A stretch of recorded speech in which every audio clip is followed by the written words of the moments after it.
வணக்கம் நேர்களே, இது ஷர்மிளா டாக்கீஸ். நான் உங்கள் டாக்டர் ஷர்மிளா.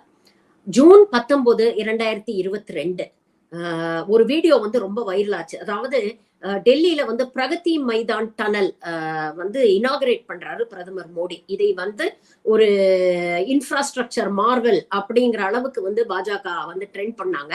அன்னைக்கு அந்த வீடியோல வந்து அந்த கலர்ஃபுல்லா இருக்கக்கூடிய அந்த டனலை இனாகரேட் பண்ணி வச்சுட்டு அங்க ஓரமா இருக்கக்கூடிய ஒரு குப்பையை எடுத்து குப்பை தொட்டியில மோடி போடுற ஒரு வீடியோ வந்து ரொம்ப வைரல் ஆச்சு. இந்த 1.3 கிலோமீட்டர்ஸ் டனல் டெல்லியோடைய முக்கிய பகுதிகளை வந்து ஈஸியா கனெக்ட் பண்ணிடும். சோ மக்களுக்கு வந்து போக்குவரத்து நெரிசல் இல்லாம எளிதில் போய் சேர்ந்துடலாம் அப்படிங்கிற அளவுக்கு வந்து ரொம்ப பேசப்பட்ட ஒரு டனல். அதுவும் குறிப்பா இந்த G20 மாநாடுக்கு முன்னால அவசரமா கன்ஸ்ட்ரக்ஷன்லாம் முடிச்சு இத வந்து திறந்து வச்சார் மோடி அப்படிங்கறத நம்ம பாக்குறோம். இது வரைக்கும் கோதி மீடியா உங்களுக்கு எல்லாத்தையும் அப்படியே வைரலா போட்டு காமிப்பாங்க. ஆனா இதுக்கப்புறம் என்ன நடந்துச்சு அப்படிங்கிற விஷயத்த எந்த மீடியாவுமே வந்து பேசாது.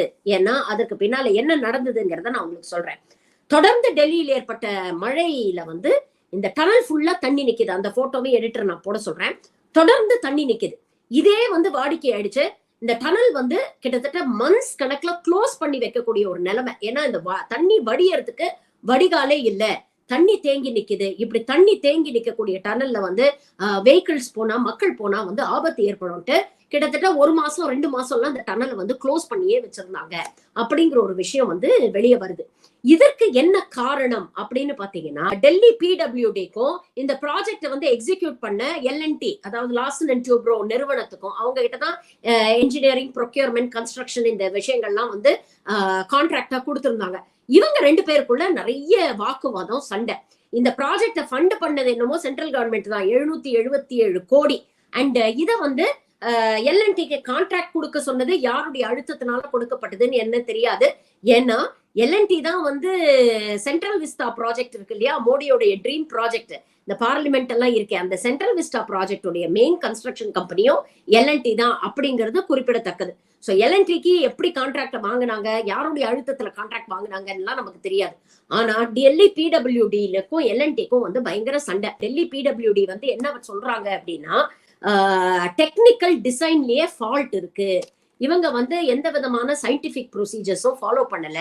ஒரு டனல் கன்ஸ்ட்ரக்ட் பண்ணோம்னா அங்க இருக்கக்கூடிய சாயிலுடைய டைப் என்ன, அங்க இருக்கக்கூடிய ராக்ஸோட டைப் என்ன, சாயில் மெக்கானிசம் என்ன, அப்போ இந்த மாதிரி சாயிலுக்கு எப்படிப்பட்ட கன்ஸ்ட்ரக்ஷன் மெட்டீரியலை கொடுத்து நல்ல ரீஎன்ஃபோர்ஸ்மெண்ட் கொடுத்து இந்த டனல் எல்லாம் கொலாப்ஸ் ஆகாத வரைக்கும் ஸ்ட்ராங்கா நம்ம பண்ணணும்.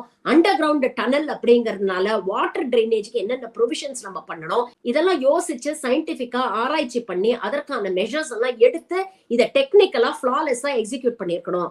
ஆனா டிசைன்லயே தவறுகள் இருக்கு, டெக்னிக்கல் எக்ஸிகியூஷன்லயும் ஏகப்பட்ட தவறுகள் இருக்கு அப்படிங்கிற ஒரு குற்றச்சாட்டை வைக்கிறாங்க.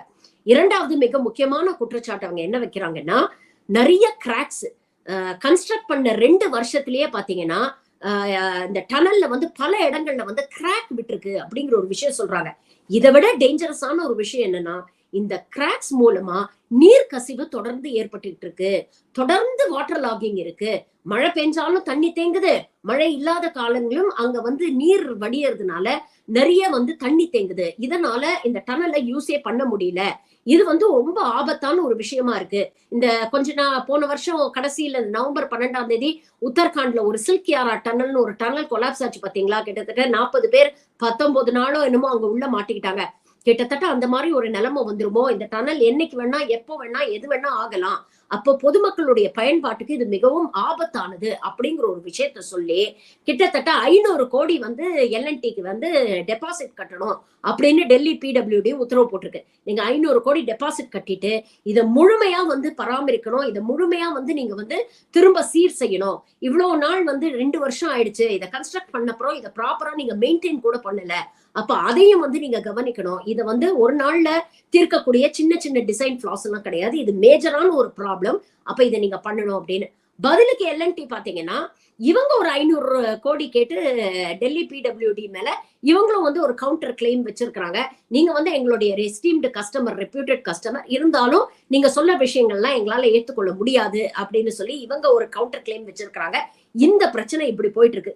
777 கோடி இது வந்து நாமெல்லாம் ரத்தம் வேர்வையெல்லாம் சிந்தி இன்கம் டாக்ஸ் மூலமா அரசாங்கத்துக்கு கொடுக்கறதும், ஜிஎஸ்டி மூலமா அரசாங்கத்துக்கு வந்து வாரி வாரி கொடுக்கறோம் இல்லையா, அந்த பணத்துல 777 கோடிய அப்படியே கொண்டு போய் சமுத்திரத்தை கரைச்ச பெருங்காயம் மாதிரி கரைச்சிட்டாங்க.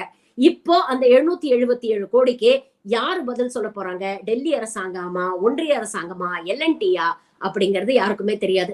ஆனா 777 கோடி ஸ்வாஹா பண்ணது அப்படிங்கிற ஒரு விஷயம் இன்னைக்கு வெளியில வந்திருக்கு. இவங்க ஒரு பக்கம் மேடை மேடையா ஏறி மோடி வந்து நாங்க இன்ஃப்ராஸ்ட்ரக்சர்ல வந்து நாங்க டெவலப் பண்றோம், நாங்க இன்ஃப்ராஸ்ட்ரக்சரை டெவலப் பண்றோம், அதுக்காக இவ்வளவு கோடி செலவு பண்றோம், அதுக்காக அவ்வளவு கோடி செலவு பண்ணுவோம்னு சொல்றாரு. டிசைனா ட்ரெஸ் எல்லாம் போட்டுட்டு அங்கங்க போய் இனாகிரேஷன் பண்ணி வைக்கிறாரு. ஆனா உண்மையான நிலைமைய வந்து பல கோதி மீடியா உங்களுக்கு சொல்லாது. கடந்த ஆண்டே பாத்தீங்கன்னா எவ்வளவு ஆக்சிடென்ட்ஸ், ரோடுன்னு பாத்தீங்கன்னா ஒரு பக்கம் வந்து பாரத் மாலா பரியோஜனா அப்படின்னு ஒரு அம்பிஷியஸ் ஒரு ப்ராஜெக்ட வந்து மோடி அரசாங்கம் கையில எடுத்திருக்கு. According to the CAG report என்ன சொல்லியிருக்காங்கன்னா 39% தான் இவங்க கம்ப்ளீட் பண்ணிருக்காங்க. இவங்க சொன்ன டைம் லைனை இவங்க மெயின்டைனே பண்ணல. ஏகப்பட்ட டிலே நடந்திருக்கு. 39% கம்ப்ளீட் பண்றதுக்கே கிட்டத்தட்ட எஸ்டிமேட்டட் காஸ்ட்ல 58% அதிகமா செலவு பண்ணியிருக்காங்க. எஸ்டிமேட்டட் காஸ்ட்டை விட 58% அதிகமா செலவு பண்ணி 37% தான் இவங்க கம்ப்ளீட் பண்ணியிருக்காங்க அப்படின்னு. அதே மாதிரி பாத்தீங்கன்னா பிஎம் கிராமீன் சடக் யோஜனா அப்படின்னு ஒண்ணு சொன்னாங்க. அதாவது கிராமங்களை எல்லாம் வந்து நாங்க வந்து ரோடு போட்டு இணைக்க போறோம். பக்கத்துல இருக்கக்கூடிய ஸ்கூலு, ஹாஸ்பிட்டல், மார்க்கெட்டு இதுக்கெல்லாம் வந்து ஈஸி ஆக்சஸ் இருக்கணும். நாங்க வந்து கிராமப்புற மக்களுடைய வாழ்வாதாரத்தை மேம்படுத்த போறோம். அதுக்காக நாங்க ரோடு போட போறோம். கிட்டத்தட்ட 50,000 கிலோமீட்டர் ரோடு இன்னும் கம்ப்ளீட் பண்ணாம வச்சிருக்காங்க. ஆனா அத பத்தி வந்து எந்த மீடியாவும் உங்களுக்கு தகவல் சொல்லாது. அக்டோபர் 2022ல குஜராத் எலெக்ஷனுக்கு ஜஸ்ட் முன்னால மோர்பி பாலம் இடிந்து விழுந்து கிட்டத்தட்ட 142 பேர் இறந்து போனாங்க. அதுக்கப்புறம் பாத்தீங்கன்னா அந்த இன்வெஸ்டிகேஷன்ல கன்சர்ன்டு கம்பெனி வந்து அதை ஒழுங்கா மெயின்டைன் பண்ணல. ஒரு பெரிய கரப்ஷன் நடந்திருக்கு. கொடுத்த காசெல்லாம் அப்படியே ஸ்வாகா பண்ணிட்டு ஒண்ணுமே பண்ணாததுனாலதான் 142 பேர் இறந்து போயிட்டாங்க அப்படிங்கிற ஒரு ரிப்போர்ட்டே வந்து வெளியில வந்தது. அது சம்பந்தமாக அந்த கன்சர்ன்டு கம்பெனியோடைய ஓனர் வந்து தலைமறைவான விஷயங்கள், செய்திகள்லாம் நம்ம பார்த்தோம். ஆனா அதுக்கப்புறம் அதை அப்படியே ஊத்தி மூடிட்டாங்க. இதே மாதிரி மோர்பி பாலம் மட்டும் இல்லைங்க, 2 பிரிட்ஜ் குஜராத்ல அதே ஆண்டுல கொலாப்ஸ் ஆயிருக்கு. ஒண்ணு மிண்டோலா ரிவர் மேல போட்ட புதுசா கன்ஸ்ட்ரக்ட் பண்ண ஒரு பிரிட்ஜ், அதே மாதிரி பாலன்பூர்ல புதுசா கன்ஸ்ட்ரக்ட் பண்ண பிரிட்ஜ் வந்து கொலாப்ஸ் ஆயிருக்கு. இதெல்லாம் மீறி 8 மாசம் கழிஞ்சு எலெக்ஷன் வரும்போது மோடி வந்து பெரும்பான்மையோட ஜெயிக்கிறாரு. அதுதான் எப்படி அப்படிங்கிறது ஒரு பெரிய விந்தையா இருக்கு. சரி, குஜராத்ல தான் இப்படி இருக்குன்னா பாஜக ஆளக்கூடிய மத்திய பிரதேசத்திலயும் நீங்க பாத்தீங்கன்னா ஸ்லீமாபாத் அப்படிங்கிற ஒரு இடத்துல வந்து டனல் கொலாப்ஸ். அதே மாதிரி 304 கோடி செலவழிச்சு கட்டப்பட்ட கரம் டேம். இந்த டேம்ல வந்து ஏகப்பட்ட ஃபிளாஸ் இருக்கு, விரிசல்கள் இருக்கு. இதனால வந்து தண்ணீர் கசிவு ஏற்படுது. இது ரொம்ப டேஞ்சரஸ் அப்படின்னு சொல்லிட்டு 18 கிராமத்தில் இருக்கக்கூடிய மக்களை வந்து அங்கிருந்து வெளியேற்றுறாங்க. இது கடந்த ஆண்டு நடந்த ஒரு விஷயம். இத பத்தி எந்த மீடியாவும் உங்களுக்கு சொல்லாது. இந்த இன்ஃப்ராஸ்ட்ரக்சர் டெவலப் பண்றோம்னு கண்மூடித்தனமா இவங்க கட்டக்கூடிய இந்த ரோடுனாலையும் டனல்னாலையும் ஏகப்பட்ட மலைகள்ல வந்து இவங்க வந்து ரோடு கன்ஸ்ட்ரக்ட் பண்றோம் அப்படின்ட்டு மலையை பொளக்குறாங்க. அதுக்குள்ள தொலைகள் போடுறாங்க. இதனால உத்தரகாண்ட் போன்ற பல மாநிலங்கள்ல லேண்ட்ஸ்லைட்ஸ் அதிகமா இருக்கு, ஃபிளட்ஸ் அதிகமா இருக்கு. இதனால அங்க வசிக்கக்கூடிய மக்களுடைய உயிருக்கே ஆபத்து ஏற்படுது அப்படிங்கறதெல்லாம் வந்து பதிவு பண்றாங்க. கடந்த வருஷமே நம்ம பார்த்தோம் மழையில எவ்வளவு லேண்ட்ஸ்லைட்ஸ், எவ்வளவு ஃபிளட்ஸ், எவ்வளவு உயிர்கள் வந்து பலியாச்சு உத்தரகாண்ட்ல. கர்நாடகாவில எலெக்ஷனுக்கு முன்னால அவசரமா பெங்களூர் மைசூர் எக்ஸ்பிரஸ் வே ஒண்ண வந்து மோடி இனாகிரேட் பண்ணாரு. அந்த எக்ஸ்பிரஸ் வேயோடைய லட்சணம் ஒரே மழையில வந்து வெளிச்சத்துக்கு வந்துருச்சு. எந்த அளவுக்கு தண்ணி தேங்குச்சு, அதனால எந்த அளவுக்கு மக்கள் கஷ்டப்பட்டாங்க அப்படிங்கறத பார்த்தோம். அதே மாதிரி புதுசா பெங்களூர்ல திறந்த புதிய ஏர்போர்ட்டுக்குள்ளதான் ஒரு முட்டளவுக்கு வந்து தண்ணி நின்னது அப்படிங்கிறது பாஜக ஆட்சியில மட்டும்தான் நடக்கும். சரி, இதெல்லாம் இப்படி இருக்கும் பொழுது ரயில்வேஸ் இந்த பட்ஜெட்ல நிர்மலா சீதாராமன் வந்து சொல்றாங்க, நாங்க புது நிறைய ஹை டெக்னிக்கல் காரிடோர்ஸ் நிறைய கண்டக்ட் பண்ண போறோம், வந்தே பாரத் ஸ்டாண்டர்டுக்கு 4000 போகிஸை நாங்க அப்கிரேட் பண்ண போறோம் அப்படின்லாம் சொல்றாங்க. ஆனா உண்மையில என்னன்னா கடந்த ஒரு வருடத்தில் மட்டும் 15க்கும் மேற்பட்ட ரயில் ஆக்சிடென்ட்ஸ் நடந்திருக்கு. குறிப்பாக சொல்லணும் அப்படின்னு பாத்தீங்கன்னா 29ஆம் தேதி அக்டோபர்ல ஆந்திர பிரதேஷ்ல நடந்தது. 11ஆம் தேதி அக்டோபர்ல பீகார்ல நடந்த ட்ரெயின் டீரெயில்மெண்ட். 26 செப்டம்பர்ல மதுரா இஎம்யூ ட்ரெயின் வந்து டீரெயில் ஆச்சு.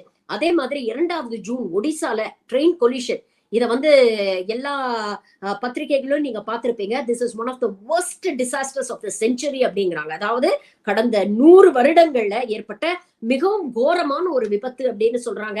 கிட்டத்தட்ட 300க்கும் மேற்பட்டோர் இறந்து விட்டாங்க. ஆனா இதெல்லாம் பத்தி இந்த அரசாங்கம் எதுவுமே கவரப்படாது. இருக்கக்கூடிய ட்ரெயின் டிராக்ஸ்ல கிட்டத்தட்ட 50% மேற்பட்ட ட்ரெயின் டிராக்ஸ்ல வந்து சேஃப்டி ப்ரிகாஷன்ஸோட இன்ஸ்பெக்ஷனே இது வரைக்கும் நடக்கல அப்படிங்கிற விஷயங்களை வந்து செய்திகள்ல வந்து பதிவு பண்றாங்க. அப்போ இருக்கக்கூடிய எக்ஸிஸ்டிங் ட்ராக்ஸ், இருக்கக்கூடிய எக்ஸிஸ்டிங் ட்ரெயின்ஸை வந்து அவங்களோட சேஃப்டி ப்ரிகாஷன்ஸ் அப்கிரேட் பண்றதுக்கு இந்த அரசாங்கம் எதையுமே கவலைப்பட மாட்டேங்குது.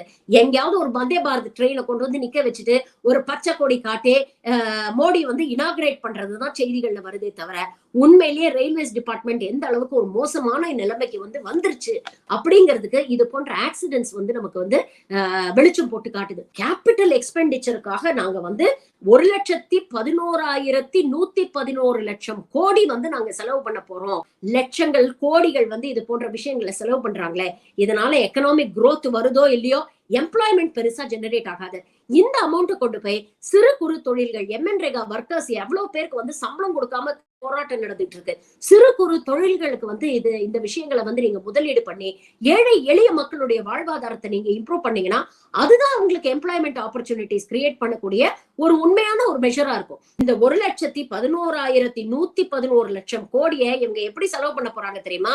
இதற்கு ஆதாரம் வந்து கடந்த வருடம் வந்து சிஏஜி ரிப்போர்ட் தான். கிட்டத்தட்ட 7,5 லட்சம் கோடி ஊழல் நடந்திருக்கு அப்படின்னு நாம சொல்லலைங்க, சிஏஜி ஆடிட் ரிப்போர்ட் சொல்லுது. அவங்க என்ன சொல்றாங்க, 1 கிலோமீட்டர் ரோடு துவாரகா எக்ஸ்பிரஸ் வே ஒண்ணு போதும் எக்ஸாம்பிள், 1 கிலோமீட்டர் ரோடுக்கு 18 கோடி செலவழிக்க வேண்டிய இடத்துல 250 கோடி செலவழிச்சிருக்கிறாங்க அப்படின்னு சிஏஜி ஆடிட் ரிப்போர்ட்ல வந்து சொல்றாங்க.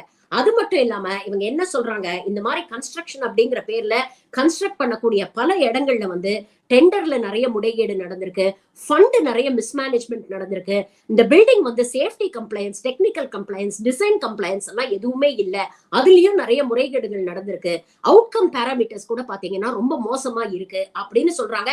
ஒட்டு மொத்தமா ஒரே வார்த்தையில சொல்லணும்னா, நாங்க இன்ஃப்ராஸ்ட்ரக்சர் பண்றோம் அப்படின்ட்டு ஏகப்பட்ட ஊழலில் இந்த பாஜக அரசு ஈடுபடுது. ஒரு பக்கம் பாத்தீங்கன்னா இன்ஃப்ராஸ்ட்ரக்சர் கிரியேட் பண்றோம் அப்படிங்கிற பேர்ல இந்த பெரிய பெரிய கான்ட்ராக்டுகளை கார்பரேட்டுகளுக்கு தூக்கி கொடுக்கறாங்க. கார்பரேட்டுகள் நல்லா கொளுத்து போறாங்களே தவிர ஏழை எளிய மக்கள், இதை பயன்படுத்தக்கூடிய ஏழை எளிய மக்கள் உயிரை கையில புடிச்சிட்டு வாழ்ந்துட்டு இருக்காங்க அப்படிங்கறதுதான் உண்மை. ஒரு தனி மனிதனுடைய ஒரு பப்ளிசிட்டி ஸ்டண்ட்டுக்காக இன்னும் எத்தனை உயிர்களை இந்த பாஜக அரசு காவு வாங்க போகுது அப்படிங்கிறது சத்தியமா தெரியல. இன்னும் எத்தனை கன்ஸ்ட்ரக்ஷன்ஸ்ல இந்த மாதிரி பிரச்சனைகள் இருக்கு அப்படிங்கிறதும் இனி வரும் காலங்கள்ல இது மாதிரி ஏதாவது அசம்பாவிதம் நடக்கும் பொழுதுதான் வெளிச்சத்துக்கு வரும். இனியும் உயிர்கள் பலியாக கூடாது அப்படின்னு வேண்டிக்கிறது தவிர நமக்கு வேற வழியே இல்லை. நன்றி.